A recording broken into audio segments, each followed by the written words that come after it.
पुढे एक महत्त्वाची अपडेट बघूयात। ठाकरेंच्या शिवसेनेचे खासदार अरविंद सावंत हे मातोश्रीवर पोहोचले आहेत। दिल्लीतून मुंबईत परतताच अरविंद सावंत हे उद्धव ठाकरेंच्या भेटीला गेले। ऑपरेशन टायगरची चर्चा आहे आणि या पार्श्वभूमीवर अरविंद सावंत मातोश्रीवर उद्धव ठाकरे यांच्या भेटीला पोहोचले।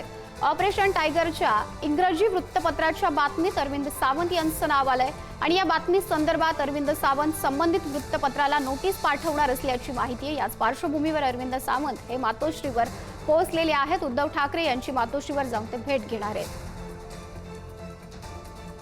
ऑपरेशन टायगर बाबत इंग्रजी वृत्तपत्राच्या एका बातमीमध्ये त्या संदर्भात बातमी आलेली आणि वृत्तपत्राला ते आता नोटीस पाठवणार आहे। बदनामी केल्याचा त्यांनी आरोप केलेला आहे आणि याच पार्श्वभूमीवरती ते मातोश्रीवर पोहोचलेले आहेत। उद्धव ठाकरे यांच्याशी ते बातचीत करतील या सगळ्या संदर्भात।